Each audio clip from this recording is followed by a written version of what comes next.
lot of you are maybe trained in design thinking and empathy work. And we all know that when we listen, we want to listen and find out about the needs of this person. And in this particular context, it's like pretty obvious that they have certain needs and so on. They may even have fears, but that's just the surface, right? So in this particular context, we also want you to take a look at the underlying values. So why did they leave, for example? Maybe they have some values that kind of fostered them leaving and stuff like this. And even on their journey, probably their values guided them. So there are underlying values. They may not talk about it, but you're absolutely allowed to kind of emphasize and think from their perspectives and come up with interpretations to that. And then maybe one thing will be overseen a lot of times. They don't only have needs and fears and underlying values, but they also have dreams. So they dream of this kind of better life. They made a decision that their dream of a better life can't be at that place anymore. And it's a tough decision. So therefore, they try to follow their dreams by quitting their home places, so to say.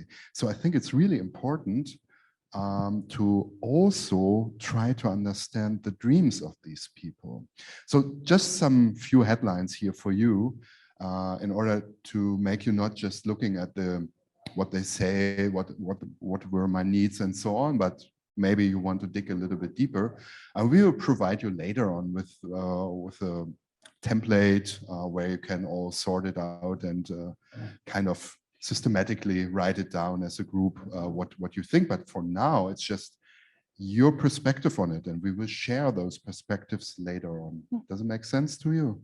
I think it makes sense. What Simon and I are trying to say, just listen with the heart and don't be afraid to even make interpretations on what these people might be feeling deep inside. It's good to know where to be standing. Thanks, Simon. Listen with the heart. That's the message. Now let's see if the videos play out correctly. And I'll push the button. Hello, everyone. My name is Elina. I'm a spokesperson for the country based in Spain, and recently joined the Refugees Foundation and the Global Community. I live in Kyiv, and as everyone else, our apartment came from the 1954 until the first Spanish times. And so people began to live their homes in actually any Ukrainians would be sleeping beside my house beds during the until the last day the world would begin. I was there with my friend, discovered that her mother could start in house who was a community. Day to day, they were losing with the access to water, electricity, and in the end, mobile connection. And all of this was happening under constant shelling and bombing was pure hell. So that's why after 2 weeks of this nightmare, I decided to just feel safe in Rome. My greatest fear was never see my loved ones again, but also I another fear to die anyway.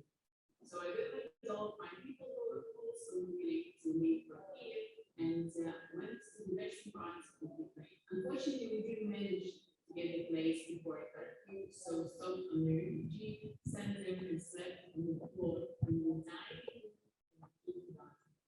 We voted 7 days, 14 almost non-stop hours driving per day, and we could stay.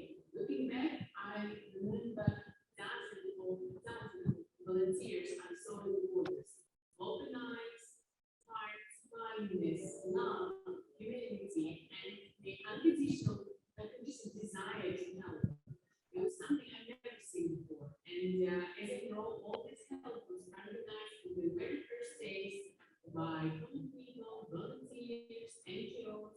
So therefore, on behalf of all Ukrainians, I would like to say thank you to everyone who has always helped and continues to do it. You made the impossible possible. And the only one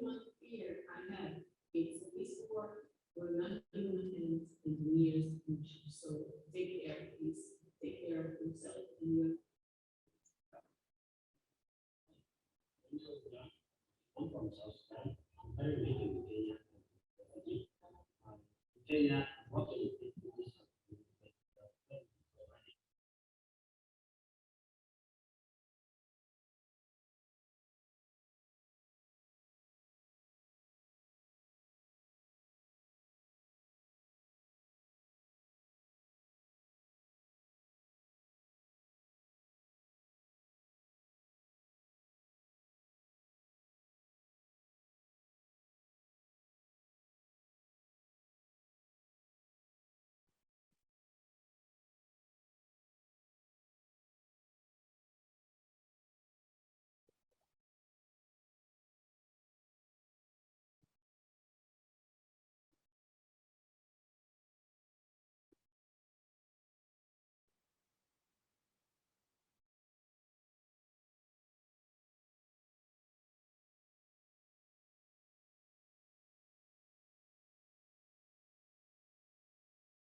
People there.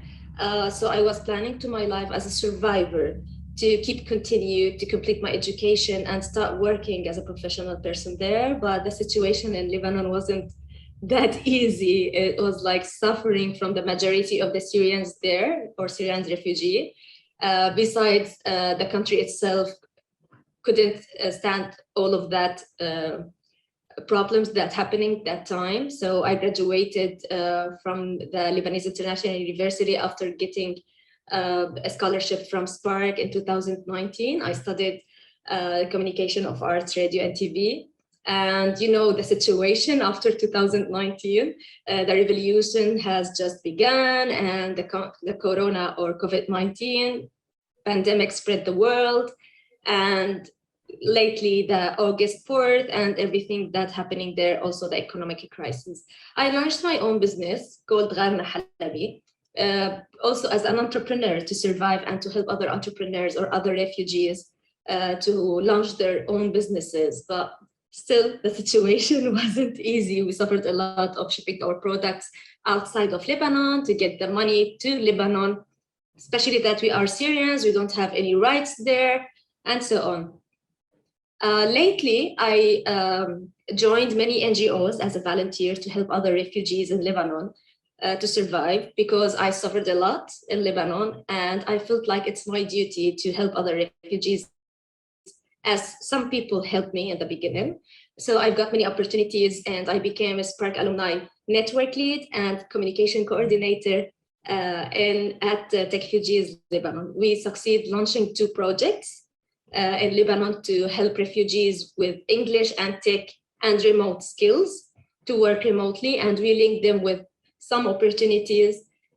And still the situation there is very difficult. And I'm trying now to focus on my mission to the future, especially that I'm afraid during all the things that's happening globally, to have more refugees all over the world, and to those refugees suffering a lot of everything and losing hope, losing their lives, losing their careers, and so on. So I hope one day the world will stop for good, and to have the chance to build the peace and help each other. Thank you so much. Again, this is Nawar Rahmouni, and I hope one day we can be the change makers and the peace builders.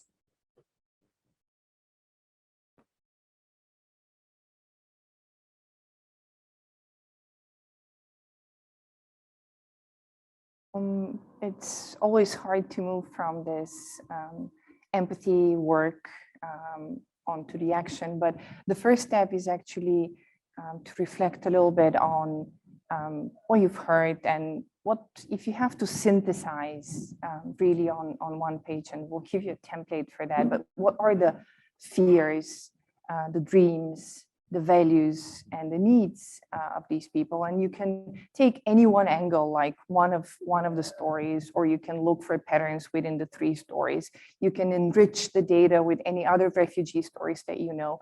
So the first part is really to put a classical design thinker's hat and build some empathy. Then step 2 is really think about what we call the undercurrents, and I'll give you a visual how this all holds up together, but really think about any changes that you know of and you care for that are happening. And these might be social, technological, environmental, economical, political, or even others.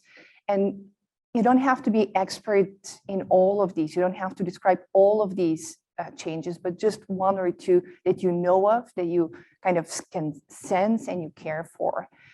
And these are the undercurrents. And then obviously put 1 and 2 together. So put your design thinker's hat and your futurist hat together, and really think about the implications of the undercurrents on the refugee, and anticipate the challenge. That's why we are here, to try to get ahead of time, because design thinking and a lot of the things that we discussed, like even Ubuntu, that was just the previous conversation, is about the now. And we want to get a little bit ahead of time and anticipate what's next.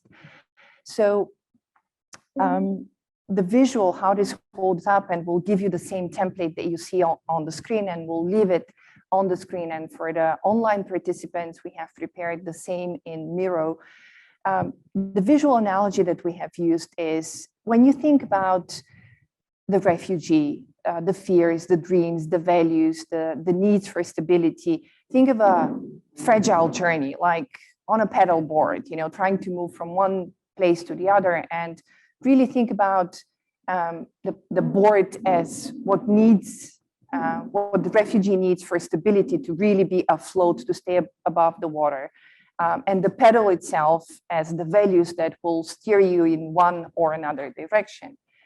The dreams and fears are, those things. The dreams are deep in our heart, and the fears are the dark thoughts in the head. So that visual is pretty, I think, self-explanatory. And then the undercurrents, these changes that we see, social, technological, environmental, etc., it's what's happening under the surface, and what could really change the direction of that fragile journey. So think about those. And step 3, as we said, is to put 1 and 2 together and try to anticipate. And we've left maybe too little space on the template itself. So feel free to use the back of the template as your own canvas and visualize the challenge that you anticipate. And as I said, we'll do a little gallery at the end of what we have created. If we have time, we might do 1 or 2 sharings in the group and reflections. So we've anticipated that 21 minutes will be enough for this. We've pre-distributed them like 7, 7, 7, just for the sake of easiness, but feel free to manage your own time in any way that suits you. And Simon and I will stay here with you, and Toby will help our online participants. So yeah, everyone, let's put 21 minutes on the clock and we'll circle around. If there are any questions, we'll try to be as helpful as we can.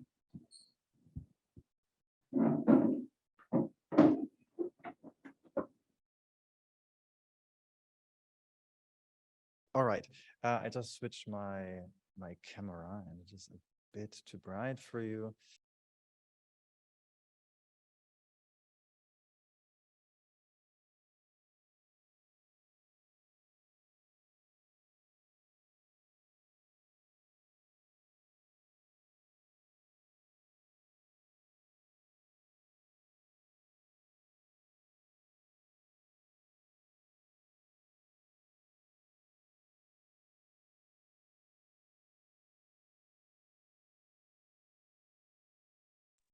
All right, hi. So, okay, now everything should be set up. I just want to check. I think like the people who are joining like the Decon Festival is Anke, Pamela, and Madong, right? You are not like part of the refugee stories yet? I hope No. you can hear. Okay, No. wonderful. Okay, great. So, I see you are already like on the Miro board. We're just staying here in the main call, and we have like in, yeah, we have like just one group. I will just bring you together so that you can see your workspace. And after we had this kind of technical issues, what I will do like for the first step is I will just play the videos for you. And while you see the videos, you can just write down your thoughts for the step one. So like what kind of fears, dreams, values, and needs for stability you hear, right? And for that, you see the template. And then let me just play the video again. Just go back here. And sorry for this kind of technical problems we have today.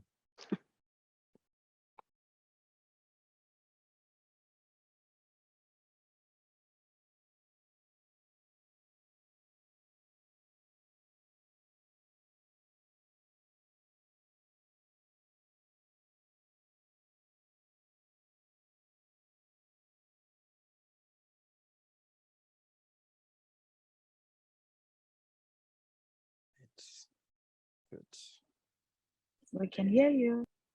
Yes, this is good that you can hear us. And I will share my screen with you. I share my audio. Okay, now you also have the opportunity to see the videos. And just like I said, for the step one, while you're hearing it, write down the thoughts you have based on the fears, dreams, values, and needs for stability of the refugees you hear right now.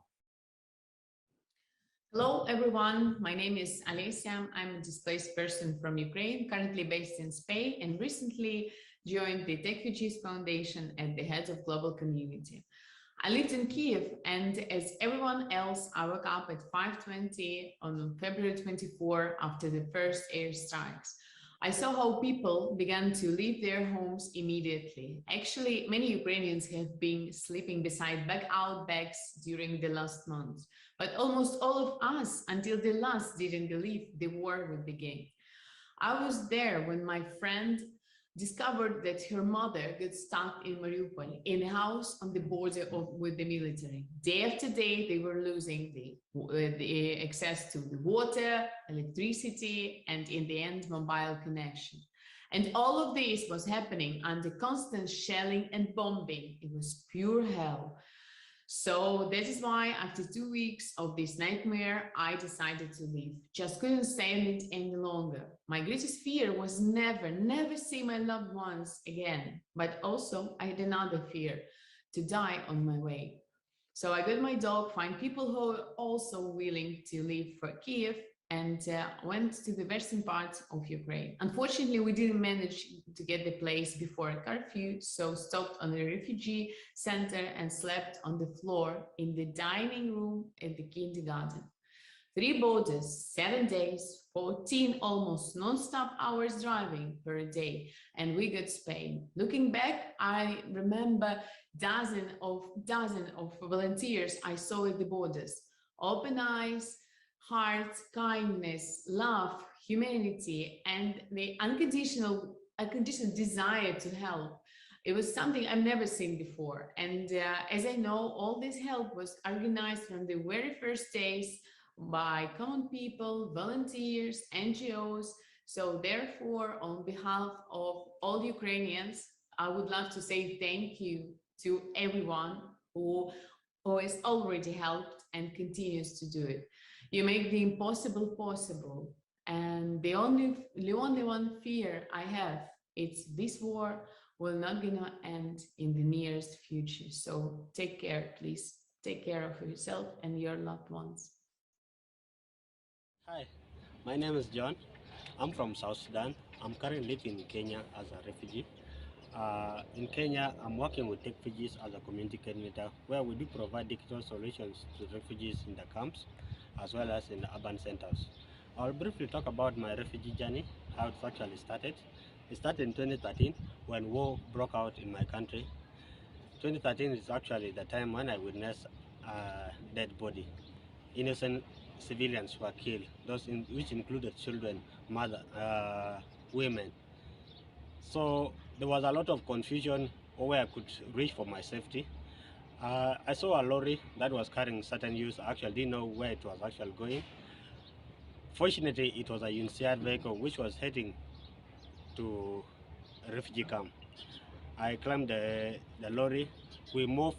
The journey was extremely very long, where we actually got tired, hungry, and even felt thirsty. I don't think if I'll ever forget about that journey, because it has, whenever I think about it, it reminds me of so many things that I witnessed during the journey. 2014, when reaching to the Kakumu camp, I was lucky enough that I got the basic need from UNHCR. I was enrolled in a secondary school in which I joined high school. 2016, I completed my high school, and lucky enough, I was among the few refugees that got a scholarship to pursue their tertiary education in Nairobi.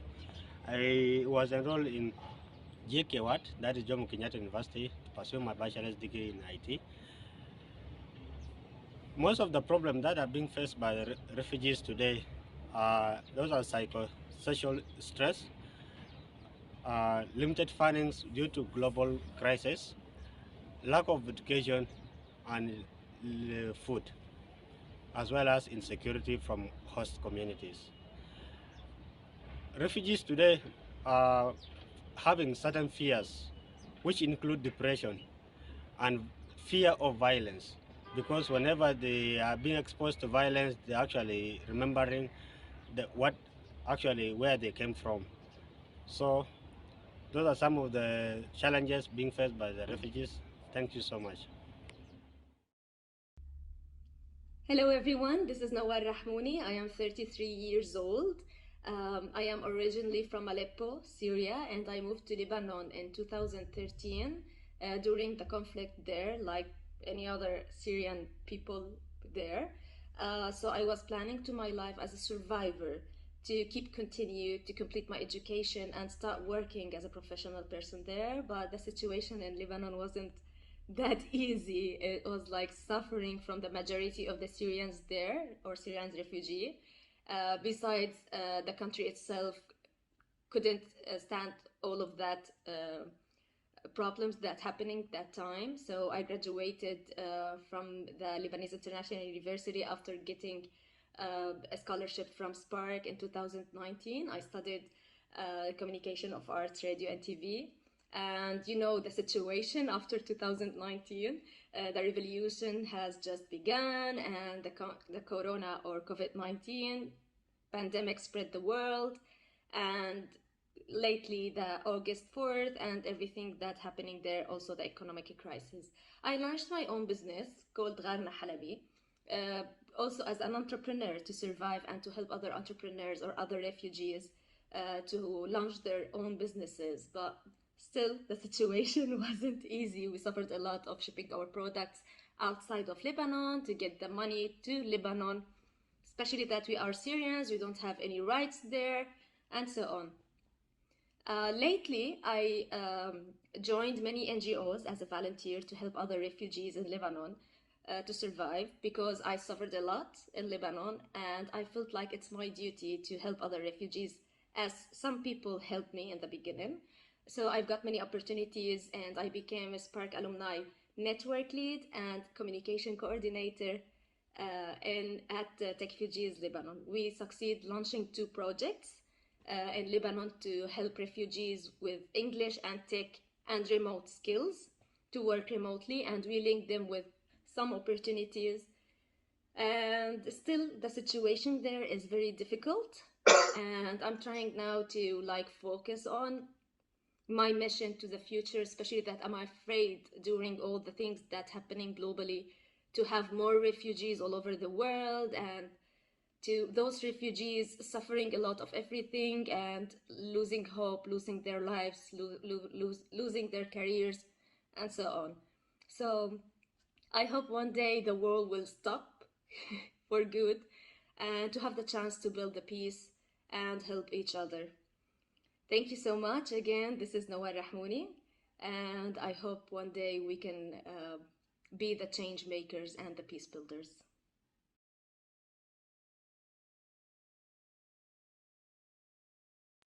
All right, good. I already see like Anke is really, really active. And let me just go back again here. But I have the feeling, we have someone else here beside Anke. Looks like a one-woman show. It looks like. But you have the special guest. Raj, are you still with us? Yep. I am still here. That is interesting. So then let's have so maybe Anke, you already wrote down something, and we have also like a much tougher time boxing after we just have to see the videos. So we have 10 minutes left, but maybe you can already share and what you heard. And Raj, maybe you can also contribute to her thoughts after you have so much insights. Okay, thank you. Well, I think let's move on to what's important to them. I mean, their fears and dreams are more or less the same. Most of them come from areas where there's a crisis one way or the other.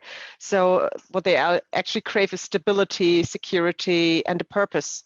And I think especially the purpose is important. That's what I saw with the guy who's currently working in Kenya. He's working with refugees from Trinidad.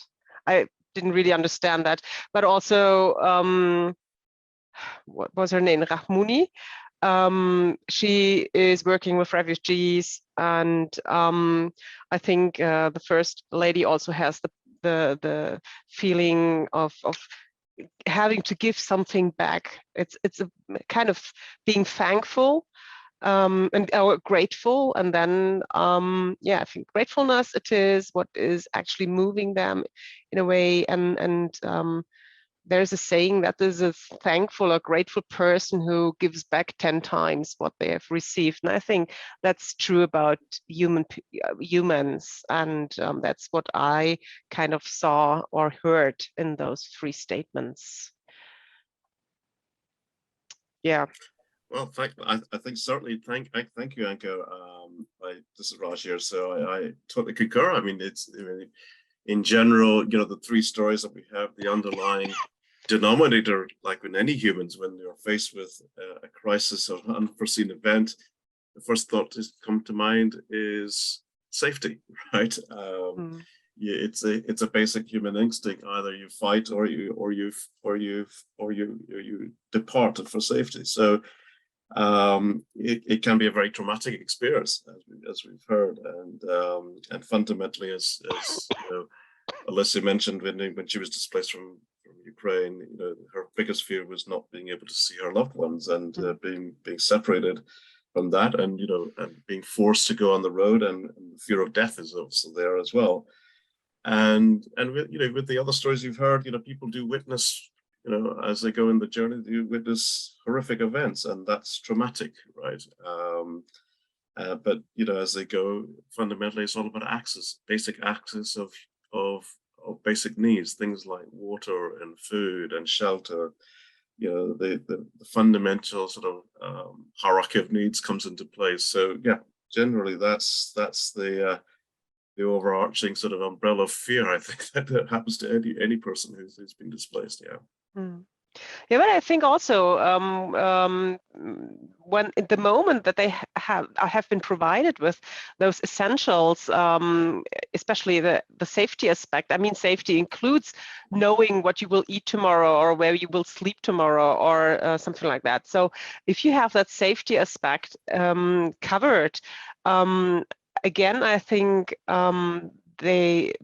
they want to have a purpose. Everybody needs a purpose in life, and especially refugees who've been robbed of everything that they've built so far will need or require even more purpose. And in the moment, I mean, please forgive me if the name is not right, Rahmouni, the lady from Lebanon, who's just who's originally from Syria. Yes. She found a totally different way because she did study in Lebanon, and she's funded a business there. And she's actually, if I understood it right, she's actually working towards more acceptance of Syrian refugees in Lebanon, and by being a businesswoman. Yes, she's also active as a volunteer in NGOs, but also as that businesswoman. And so there are various ways of trying to get back that kind or that sense of purpose and a sense of purpose in your own life. Yeah. So also the guy from Kenya, he said he got a scholarship.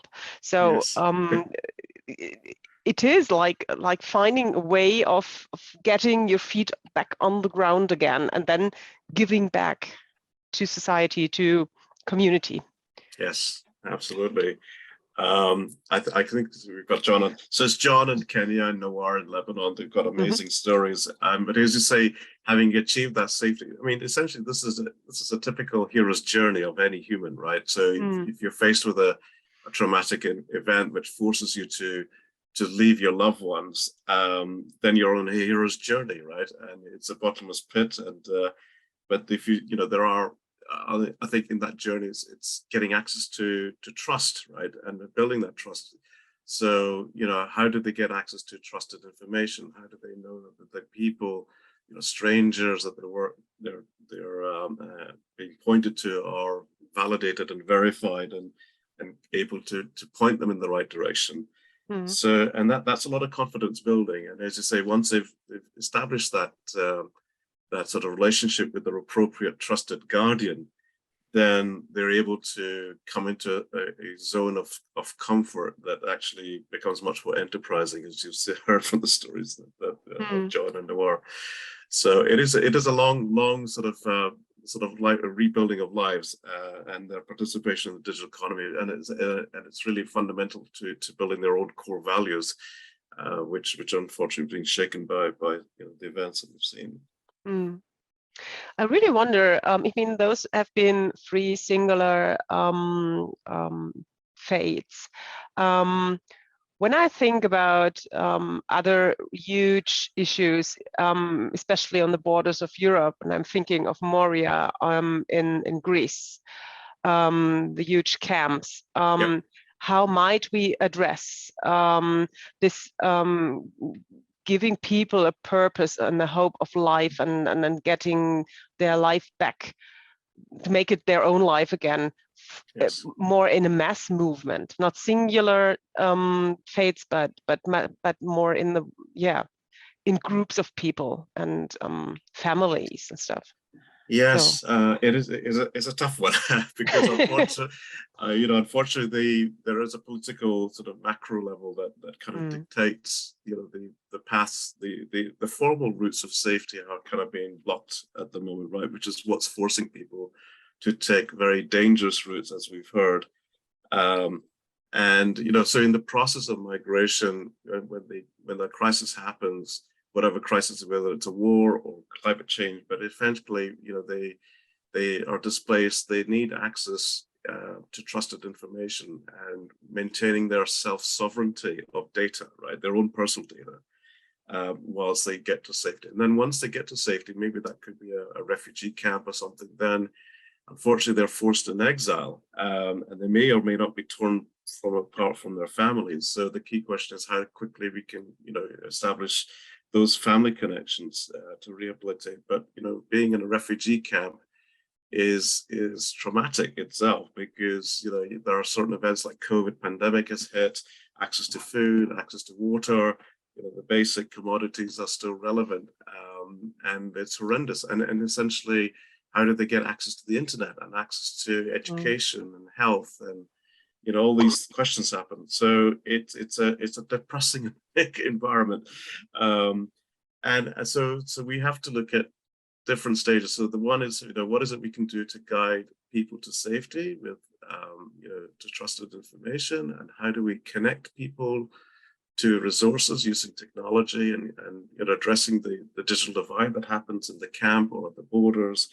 And then more importantly, then, as part of their post-migration, when they are rehabilitated. We are about to present our solutions to each other in a virtual and in a physical gallery in about a minute. So see you there. Okay. So, okay. Yeah, this was also like for us the timing, because I was set the timer on the Miro board, and Anke, I think you already did like a part of the last step 3, right, where it is about to frame like the next refugee challenge, and you already phrased it in an how might we question. Maybe this is like the challenge you see like we should address and also work on. This like steps 3, this is like on the right side of the surfer. So maybe if this is maybe the challenge you want to write down, or maybe it's something else. It's a good idea. I think the major parts have all been in the discussion between Raj and me. And we didn't actually write them down. So sorry. And there were kind of really interesting parts in that. And I saw the last 2 days, or was it the last 2 days, there was the Dubai Future Forum, and they had also a discussion panel about borders. Do we need borders in the future? And they were kind of breaking it down towards the it's more about belonging. It's not about where you were born, but where do you belong? Yeah, so that I think would be also a question of the future. Where do we belong? Because there will be massive movements of peoples because of climate, of wars, of diseases and stuff like that. So even jobs. All the people of the world, or most of them, will be on the move sometime. And so I think the huge question is, where do we find belonging in the future? And belonging and that purpose that I addressed in the beginning is, I think, a huge or an important part of that belonging. Yeah. So Anke, do you want to write it down so that we yes, have it like written down? Sorry, I will try.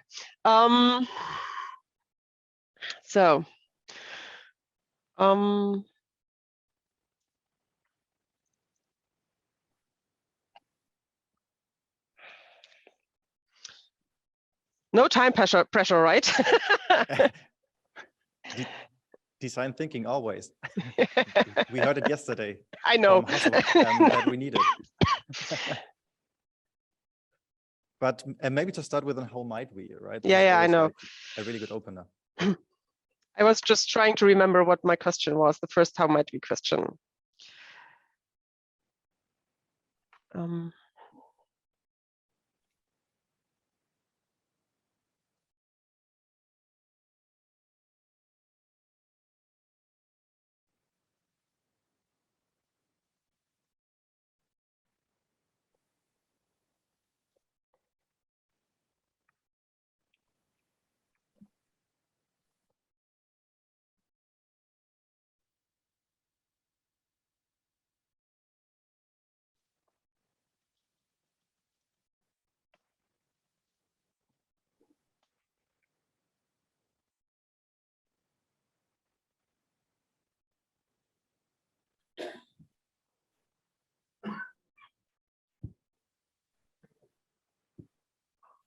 Okay, guys, any reflections, any questions that you might have?